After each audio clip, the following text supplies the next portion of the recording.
Bonjour à tous. Aujourd'hui, par cette vidéo, je vais vous expliquer la situation à l'arrière. Afin d'introduire ce sujet, je vais vous rappeler comment débute la Première Guerre mondiale en commençant par l'assassinat de l'archiduc François Ferdinand. Je vous laisse regarder. Il quitte cet hôtel de ville pour gagner la rue principale de Sarajevo et là, un garçon les guette. C'est un Serbe, il a un pistolet à la main. Ce garçon va mettre le feu à la poudrière de l'Europe. Suite à cela, plusieurs personnalités appellent à la paix, comme en France avec Jean Jaurès, un homme politique de l'époque. Néanmoins, il est assassiné le 31 juillet 1914. La guerre entre la Triple Entente et la Triple Alliance est déclarée 3 jours plus tard, le 3 août 1914.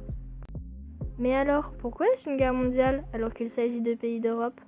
Eh bien, c'est parce que ces pays possèdent des colonies. Petits territoires situés à l'extérieur des frontières du pays qui les dirige, dont la population masculine va être mobilisée. Revenons sur les principaux acteurs de cette guerre. La mobilisation, comment est-elle perçue ? En France, une expression pour désigner l'enthousiasme de partir à la guerre est utilisée, la fleur au fusil, car nos soldats pensent pouvoir gagner la guerre en seulement 3 mois. Mais en Allemagne, l'enthousiasme est tel qu'une manifestation en faveur de la guerre est donnée place Odéon à Munich. D'ailleurs, petite parenthèse, l'homme entouré est Hitler. Il était présent lors de cette manifestation. En plus de celle-ci, le jour où la mobilisation est déclarée le 2 août, les hommes chantent et dansent dans les rues, heureux d'être mobilisés. Mais la guerre demande beaucoup d'hommes et leur départ se ressent à l'arrière. Car afin d'assurer les demandes en nourriture et armement pour le front, les femmes ainsi que les jeunes possédant le certificat d'études doivent les remplacer dans les usines et les champs. Ils sont aidés alors dans certaines villes par des hommes venus des colonies. La guerre demande beaucoup de ressources et afin de les économiser, des tickets de rationnement sont créés. Ces tickets donnés par l'État donnent droit à une certaine quantité de viande, lait, sucre ou encore d'essence.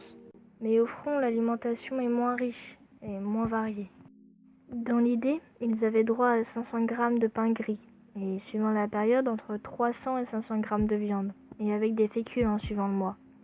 Mais il fallait que la nourriture arrive à eux et qu'elle ne soit pas souillée sur le chemin. Cela était une toute autre histoire. Il y a également aux frontières maritimes de l'Allemagne, un blocus naval de la Royal Navy britannique qui a pour but de stopper le ravitaillement de l'Allemagne par ses alliés.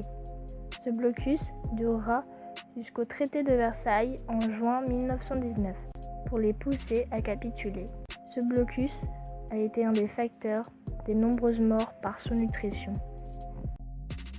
Mais pendant ce temps, que fait l'État ? Alors l'État, afin que tout le monde continue de travailler et de se battre, met en place ce qu'on appelle la censure le 2 août 1914. La censure a pour but de ne pas décourager voire démoraliser l'arrière. La censure comprend la presse, les livres, le cinéma, ainsi que le théâtre en plus des lettres venant des soldats à leurs familles. Mais pas tous n'ont la chance d'avoir une femme à qui écrire. C'est alors qu'en 1915 sont créées les marraines de guerre. Ce sont des jeunes filles et femmes à partir de 12 ans qui ont pour mission de remonter le moral des soldats par le biais des lettres. Néanmoins, des critiques sont faites à leur sujet, les nommant de filles faciles, décrédibilisant le mouvement.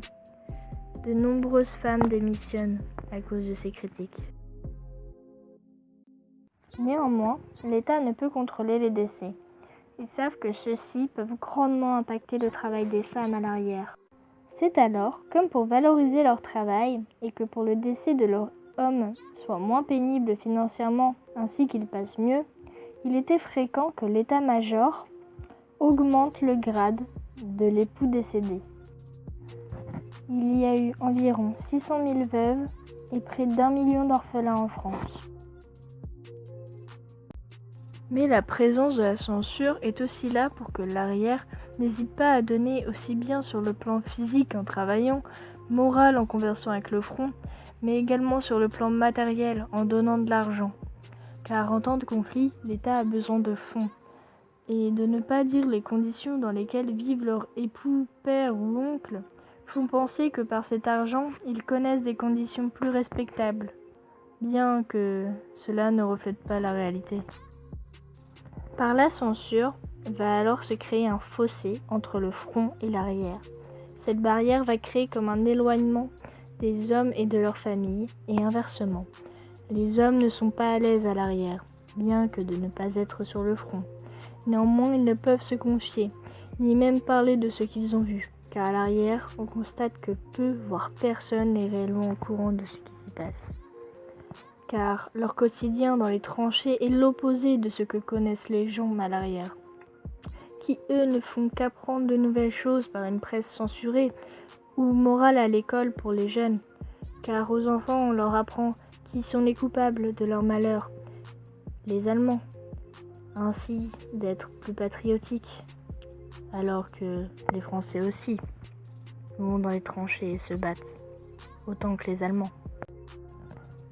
Mais de ne pas être au courant de ce que vivent les hommes peut, par les blessures, les marques qu'ils ont sur eux mentalement comme physiquement, avec l'exemple des gueules cassées, peut les mettre à l'écart, voire les repousser, souhaitant ne pas savoir, car par la censure, elles n'avaient idée que leurs efforts serviraient à ça, et que la victoire s'accompagnerait de lourds échecs et conséquences, ainsi que d'une grande peine. Merci de m'avoir écouté.